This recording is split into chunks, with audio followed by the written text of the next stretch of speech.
Hello and howdy out there, YouTubers, programmers, and procrastinators. My name's Demo440 and welcome to the channel. Today, we're reacting to the newest video for Centuries of Steam from Studio 346. Now, without any further ado, let's get into it.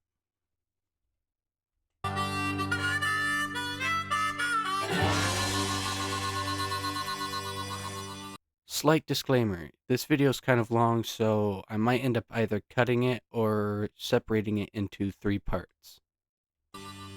What's up, guys? This is Mark, and welcome to your March devlog for Century of Steam. We recognize that it is definitely March, probably 33rd or 34th at this point. It's fine, March but 1st. we hope you think that this vlog is worth the wait. We certainly know it has been because it's been so much fun to put together. We've got a lot of running to do and so much to talk about ahead of us that, we better take a look at that. Wow, that didn't even make my list. Yeah. The list of things we've made and changed in the past couple months is so great that I forgot even some of the most basic things, like, you know, the point switches. Anyway, I'm going to go hop in and get our locomotive ready for the day. We're here on Keystone, which has received quite the glow up today. Including the wonderful Foursquare putting together assets, but made the base structure. I just did the implementation and some customization on top of what was already there. As a result, in classic COS fashion, you can make 40,000 unique American Foursquare homes before paint is considered. just it casually, you know, as you do. It's fine. It's fine. Anyways, we're here on Keystone today, and we've got quite the fun run. We're going to run from Keystone itself to Shady Grove, 6 miles off in the distance somewhere over there'sville.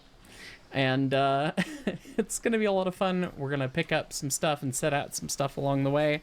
But we need to get our 1024E Baldwin locomotive.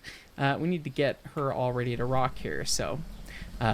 it's been great to see this locomotive come back into the fold. We showed it off about a year ago. It was one of the first engines that we ever... Shut up, you. Quit it. Quit it. There's going to be a lot of arguing between me and a locomotive today during the devlog. I've added a lot more sim things, and things have just gotten that much more annoying. But anyways, it was one of the first locomotives we ever implemented in the game, and it needed some updates, and huge thanks to Daniel Gallery for going through the work to make it updated, and it behaves a lot better, and it's got all the things that it was missing from early implementation. So anyway, we're gonna get her out of the shop here, and first things first, I can see that we're a little bit low on coal, so we're gonna pull up to the coal stage here, and we're gonna get her all filled up and ready to rock for the day, because we've got, again, 6 miles out, 6 miles back. It's gonna be a bit of a run. So we're gonna pull up here, and we're gonna fill things up. And this is, again, a new structure by Tom as well. The amount of new structures and new things that have come on in the past couple months are considerably amazing, honestly. So, get this to shut up real fast. There we go. So, when you look at a facility, any industry, and you press I, it pulls up our facility inventory. So we can take a look and we see, hey, there's 22 tons of coal in here, and right now it's got 15.4. We could buy more coal, just spend the money, do the thing, get more coal. If you're out of coal as a company, that's probably the option you'd use. And you can see that our Juniata and Shady Grove number 9's tender is spotted right now, and we can click Fill Coal. And you can hear the sounds of some folks shoveling, and it says, hey, we're loading things up. And after a couple seconds, the tender loads up, and now we can take a look at the tender itself. Here's our clipboard for a car inspector UI. So there's a lot of stuff to talk. Let's see. Oh, car condition. Alright. at 87%. Well, this is new. Talk about here. We're going to be showing off a little bit more of this as we go, of course. But we, again, got the JNSG number 9. It's our 1024E. It's the tender. And it's currently filled with 6,000 pounds of coal, 100% volume, and 475.5 gallons of water, 23.8%, which we'll worry about the water later. Details. Yes, there's a water tank across the yard over there, but I don't want to deal with it. So, we're just gonna play around and see what happens. It's not like our water's low as it sits or anything. Anyway. Speaking of, let me get my injector primed and running here. And we're going to go get this thing over towards the Yardley, because we got a lot of stuff to pick up in the yard here at Keystone today. And one thing that has happened to me almost every time we've tested this is that I run through one of the switches here, and so I'm just going to avoid that by pressing one key. And the grade crossing whistle just happens without me having to do anything, which means I could fly and line the switch. Which again, almost every time we tested this, if I blew the grade crossing myself, I ran through the switch and then went in the dirt because, yeah, we're going to talk a little bit more about switches and difficulties and all of that sort of stuff down the road. But we have point switches now, rotary switch stands, another model made by Daniel Gallery that's absolutely fantastic, with variable targets. It's a whole lot of fun madness, but there's going to be difficulty options abound there, and for sure, if you want to be able to run through a switch and not have a penalty, that'll definitely be an option that's on the table. It's just not one that's quite ready yet. So it's handy to have the canned whistle sounds, and we make the choo-choo make the sounds as we go through and do everything else, because it's quite a lot to focus on: presenting, firing, running, and dealing with industries all at the same time. Speaking of, you can see we've got a pair of boxcars that we're coming up on here, one of which looks a little worse for wear. And the day shift crew that set it out there, they set it out there for a reason. So, yeah, we're gonna deal with that real fast here, and it's gonna be another big fun point to show off with that car inspector UI we talked about. Gadunk. Let's take a quick look at the fire. We're at 125. We're making a lot more steam than we're using. I'm gonna get the gun running while we sit here. It's probably a good idea. Anyway, take a look. We've got our boxcar. Look at it. It's got nothing going on inside of it. We see the potential origin, destination of things, all the different articles, what their weight, their volume, and any modifiers to them, and then how much money we're going to get from them, or lose for doing things to them. The car's condition. When it was last overhauled, we can send it to the shops by clicking the button there, which costs some money, but, if you yeet the car off the track that far, might be a good shout. And we could take a look at things and see, oh yeah, no, it currently corresponds with our ICC regulations, which may or may not affect your totals and your company as a whole here. But you'll see that this car is empty and this car is ruined. I love Monday.com. What's my... So this car has dynamite that's supposed to go to the Keystone Coal Mine and black powder. Keystone Coal Mine, they're explosive and they tell you that. And we want to deliver those things still. So you click transfer cargo, UI comes up, blue flag it. Nope, the crew's at work. It's going to take a couple seconds. We transload the cargo from this car to this car. So all that dynamite's moved over. That's great. We want to bring the black powder as well. It's quite important. Bring all the fun explodey boys. And then as a fun option as well, depending on what you did to the car, how things have gone, you can also just drop the cargo out, call it a day. And then you send the car to the shop, and there she goes. She's disappeared, teleported to the nearest car shop where it'll actually be dealt with, because that definitely needed some work. That was clamped out by day shift. I swear it wasn't me. It's fine. Anyway, we'll tie Despite the air the in fact there, that it was at 98%. and we'll get this thing moved up, and we'll pick up our next load here. Easy now, sweetheart.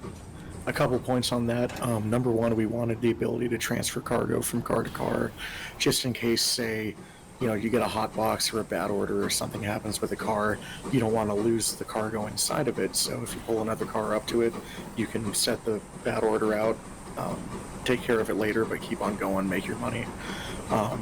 And another important thing to look at is you'll see that there's up to 4 slots for cargo in each car.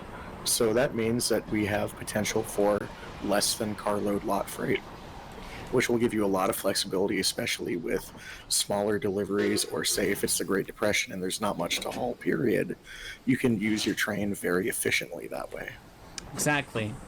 You can have up to 4 different cargoes within each car, different types, and it will look at the volumes and it'll look at the weights and make sure that everything is compatible. But you can utilize a boxcar in a way that boxcars really quite often were utilized, just like this boxcar that we're pulling right now, or I guess pushing rather, but either way, it's got dynamite and black powder in it. It's not just one commodity. It's not full of one thing all the way to the brim, and even then, by volume, it's not full to the brim.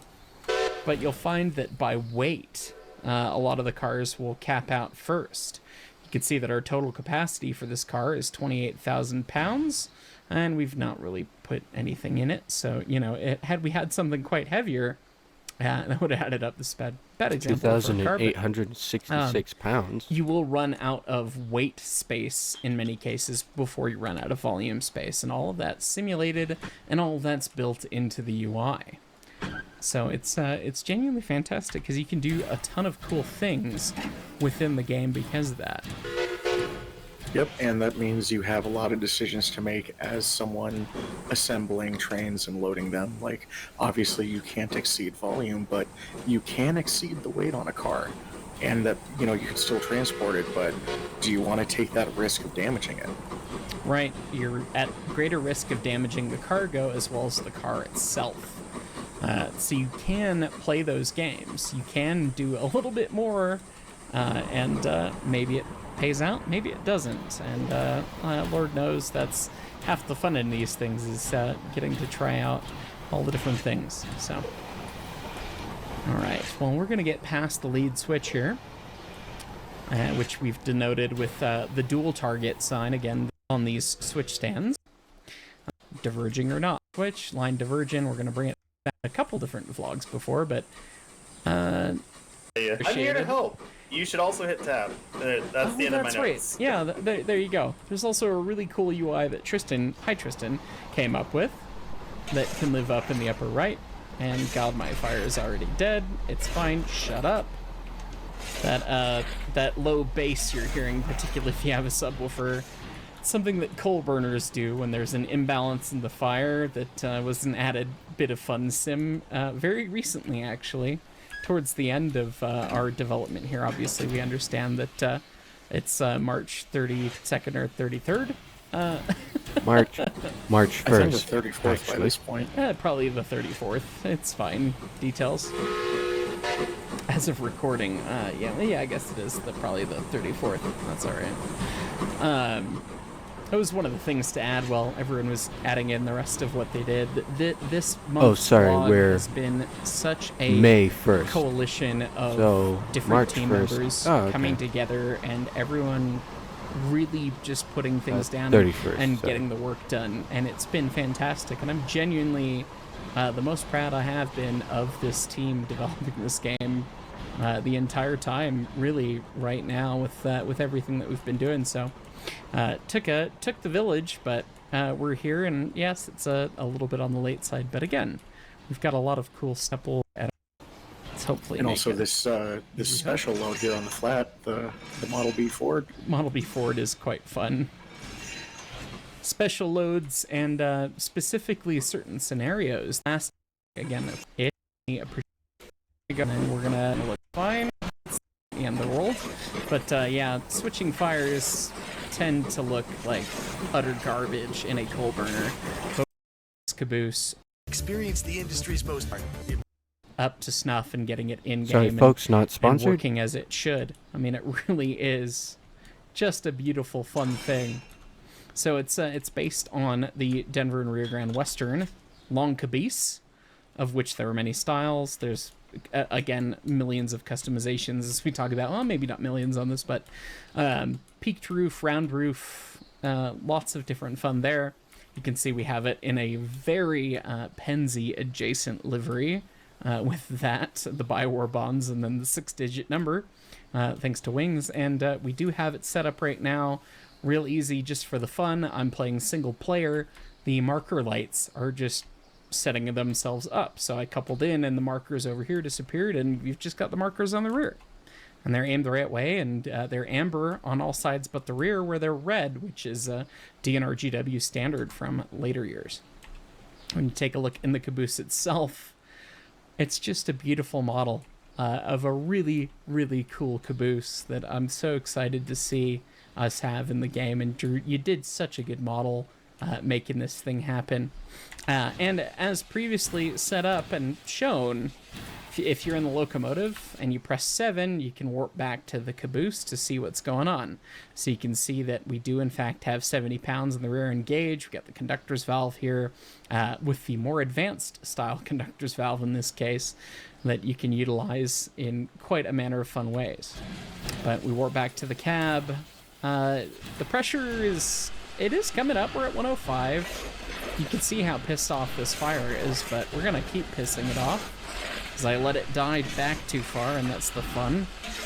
And we don't want to draw any cold air here, and we're going to get this all mad and raging, and then it's time to run to the other end of the line as the storm rolls in here. So, which you should have turned on the headlights, Mark. Weather has become much more impactful as of late.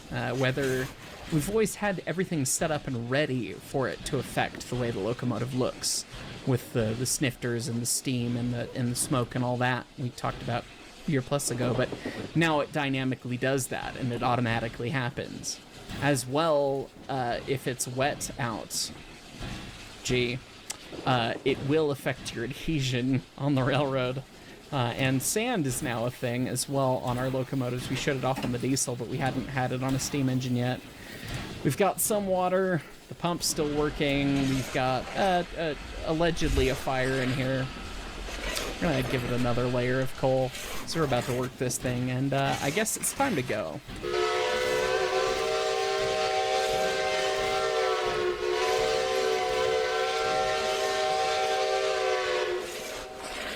All right, now don't eat my face, sweetheart. Please be nice. Please be nice. Please be nice. I'm using the keyboard controls we talked about last time. You cannot leave the throttle in one spot. It's just like the real thing. You gotta get after it. Okay, there we go. All good there. No big deal. Okay. Sneak through the yard, and you can see some other things that we've added recently. This was something that I added that as soon as I showed Brett, he got irrationally mad at me for, which is valid.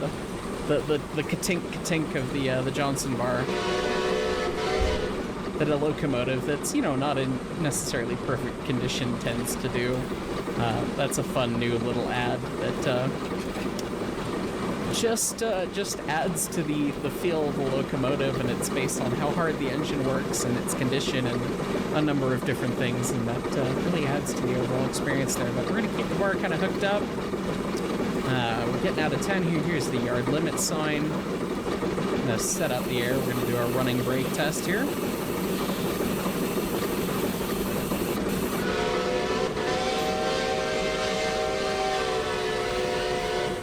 C'est absolument bouleversant. And we see and hear the brakes doing something at the caboose, so there you go. And as we roll around, God, that's a cool shot, isn't it? We're off to the races here. And Tom's work on Keystone through here has just been absolutely magical. getting to see the locomotive in this status, working through this environment, it's genuinely amazing. Alright, let's get some water in this puppy. Because it needs it. I do apologize. I'm gonna skip most of it here. You know, like one thing we wanted to try to find a balance for is the feeling that, you know, sometimes all of your cars are set out and you're just doing a caboose hop from one place to another just to pick stuff up, because we didn't want it to be where you're just hauling, you know, unit trains everywhere and you never, you know, break apart and reassemble your trains. So switching is some of the most fun you can have on the railroad as an engineer, as a brakeman, as a anyone. And railroads used their assets very frugally in many cases. At least good ones did, or tried to. So we want to simulate that for you. We want you to have the experience of, okay, yeah, I don't have 100,000 of these cars. I've only got, you know, maybe 40 cars or maybe 100 cars, but you have to be able to utilize what you have in what location in a certain way, and that's a key piece of the experience in Century of Steam, and we want to make sure that you guys understand that feeling, and that's really what Narrow Gauge is about. Don't hit the cars that hard, Mark. It's fine. Nothing blew up, right? Okay, good. All right. Ouch. We'll pay for that one later. Dare I look? 86%. That's okay. It's fine. The condition of the car is there, and you can instantaneously see if you've ruined it. Which I don't think we've ruined it, but we didn't do it any favors. Anyways. I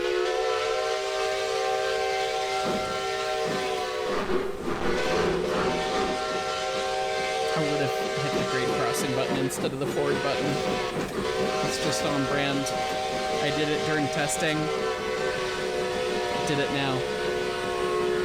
Just assume it's a hey, we're gonna leave, but also really extravagant. Anyway, I'm gonna get some more coal in the importance. Oh, come on, babe. Now we have to go up the hill in the rain. God. Okay. So, sanders, right? So this is manual sand. It's hand sand, which is just kind of like a powdered sugar shaker your grandma might have. But it does open and close a little port, and if your sand's in good shape and it's not wet, it'll just fall out. So if you leave it open forever, you'll run out of sound very, very quickly. So we're gonna try and not leave that open all the time, but at the same time, it's also pretty critical for us to, you know, get up the hill with. So just during this marred and unnatural fog. Anyway.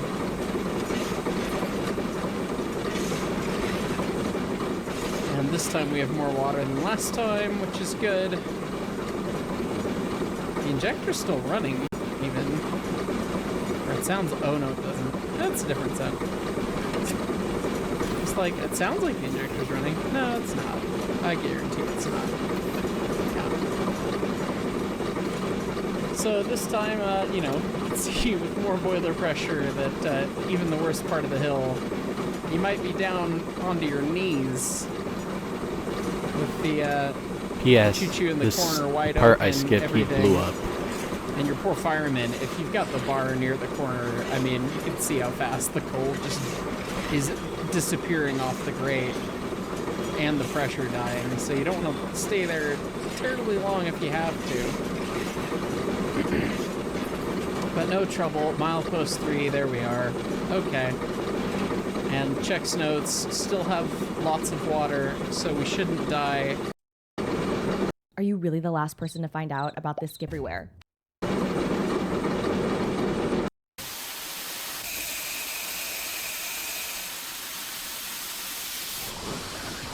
Come on. Come on. she did not like that. Well, it's quite damp, if you couldn't tell. Anyway, spot at the water tank, get the spout aligned. We want to make left and right aligning a thing that's still to come. And then for the purpose of the vlog here, we've added it to the UI that you got to do that. Otherwise, you know, it'll just be a drag the spout down and that'll be that. But she'll get filled up. We'll take a look at the fire real quick here. We're going to be going largely downhill on the way out of here, but we want to make sure we're not going to tear any holes. Just because we're going downhill doesn't mean that we're not going to work the engine at all. And I know that I overcharged the train, so I'm just going to be lazy and dump it.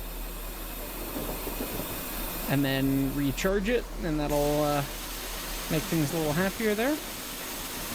And we'll take a look around our engine otherwise. She looks quite majestic in the bit of the fog here. The weather and the rain and everything here at Lakeview. Yeah. And there we go. All full of water. This big 50,000 gallon water tank made by Ben. DNR GW prototype. It has quite the spout on it, so it does fill pretty quick. You can double check. We're full 2,000 gallons. And we've shoveled almost 1,000 pounds worth of coal into the engine so far. So it'll be interesting to see how much we end up running through on our run today. But anyway, it's time to get underway. Be nice, sweetheart. Come on. There we go. Okay. There we are. All right. Underway, things are working. It's fine. So now we've got a full tender of water, and we're going to be going downhill, so we'll have plenty of water, oh Christ, in the tender that should be rapidly be put in the locomotive itself. The injectors, you do have to prime them, and they have to prime for a certain amount of time, and they do get mad if you treat them improperly. So, fresh tender of water, the injectors are nice and happy. We're definitely going to want to abuse that and run them for what they're worth right now to make sure that we don't have a stupid on the downhill here. In our original vlog showing off water slosh and boiler explosions and all that madness, there was no calculation based in for the heat of the crown. There now is, so it is based on the heat that you have against the crown sheet itself as well. But, you know, I don't want to take my chances, so we're gonna just get off the hill nice and quick and make sure that our water keeps sloshing around. So, seems fine. Goodness. You know, it's funny, Tom named this curve for an earlier death on a test that I had, and gave me a little headstone. My name's now Ellen. You know, it's funny that we had a worse problem at an earlier curve on the layouts. Oh, okay, water's back, so. We're in good company. By good company, I mean us in the past. Pretty much. Keep the boiler in good shape. We'll do some rolling blowdowns on the bridge here. There is going to be a dedicated maintenance condition for the boiler and the running gear itself per locomotive, so you're going to manage both of those things, and the biggest success you can have in a water treatment program is continually blowing down the boiler as often as you can, get all the junk out of it. So, and you perverted logging folks wanting to take water from rivers, you know, just keep that in mind. Your engine's going to look like a logging engine if you do that.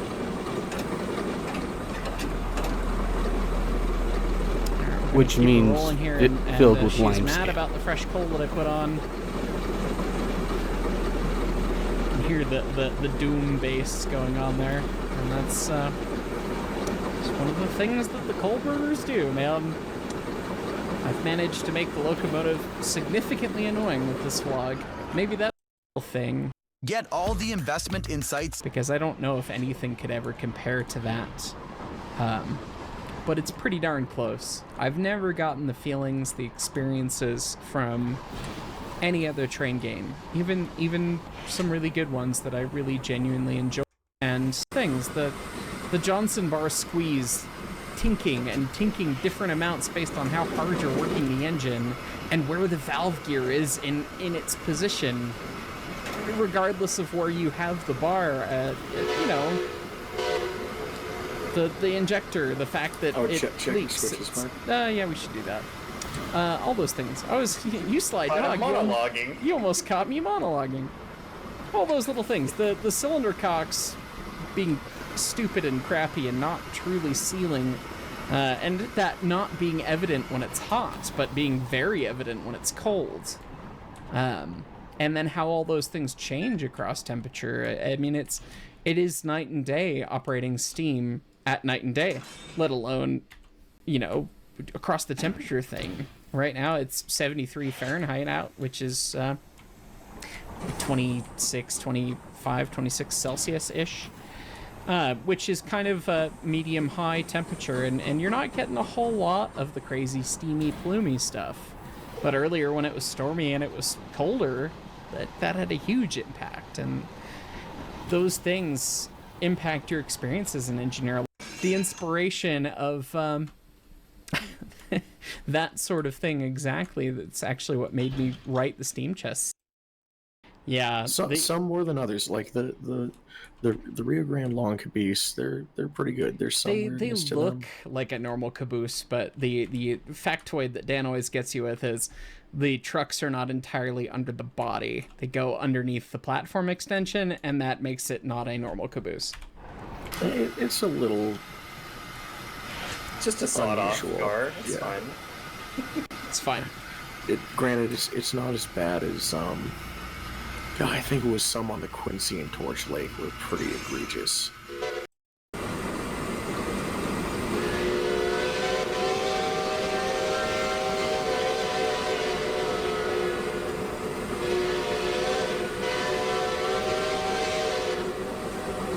Passed our whistle for Lakeview there and said, nope, we ain't stopping. We're just gonna keep plugging through here.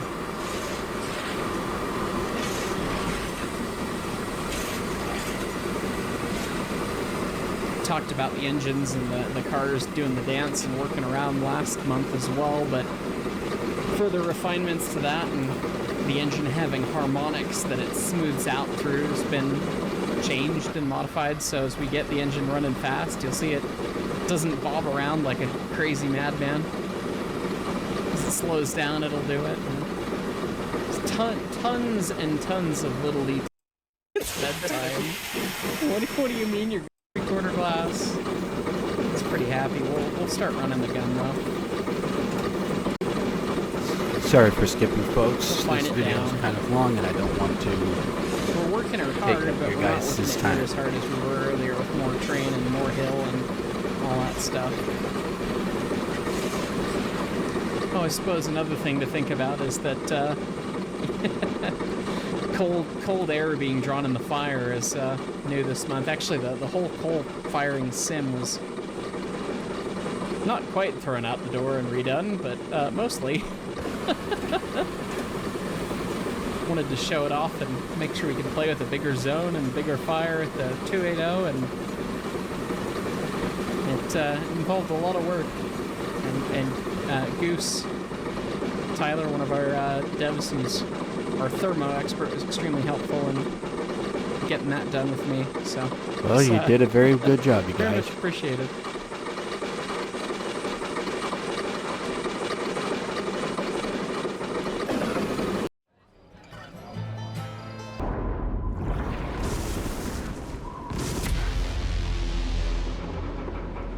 Well, the sun's just trying to disappear beyond the mountain over there, so we're almost to sundown here.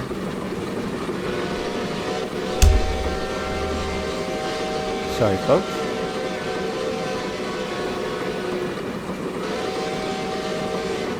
Just about 7 o'clock will be hours. I think sunset is around between 7:30 and 8 this time.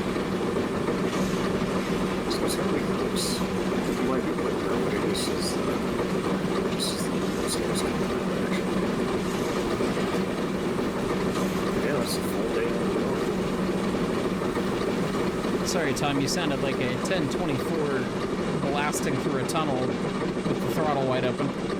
Yes, a full day on the railroad indeed. I get that a lot. That is genuinely something that comes up in testing. If we're trying to relay information to each other, we kind of have to yell over one another sometimes.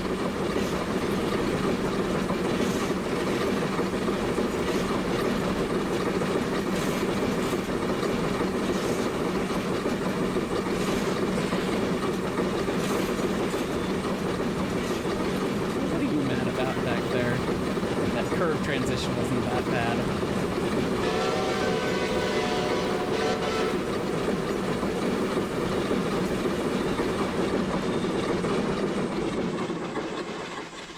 I really do love this part of Keystone, and we're getting to it in such a fantastic light.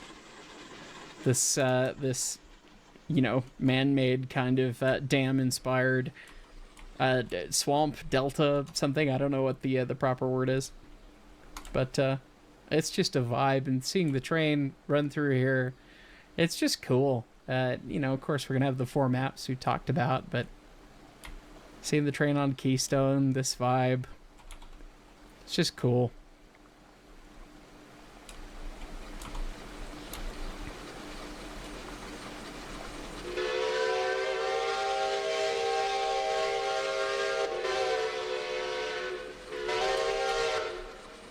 Can see the sound delay there. Can see my lack of fire there. Perhaps we'll shut the throttle. What a neat idea. I'm almost going to figure out this now.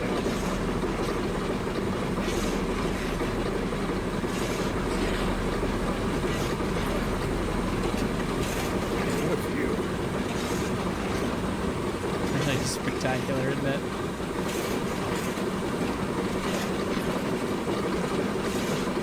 Homeward bound. I've got a train full of money to unload the depot. It's been a good day. It's been an interesting day. Some not so good things have happened. We did die. in one universe, we did die. Yes. Yes, in a parallel universe, we did die, but we lived. I got better. Yes, but I lived.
And there you guys have it. That is Centuries of Steam's newest devlog. I do apologize that I cut through some of the parts, but I don't want to take up all the time. If you guys want to see their videos, please go to Studio 346 and watch it through their channel.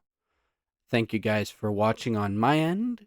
Please give Studio 346 your love and support.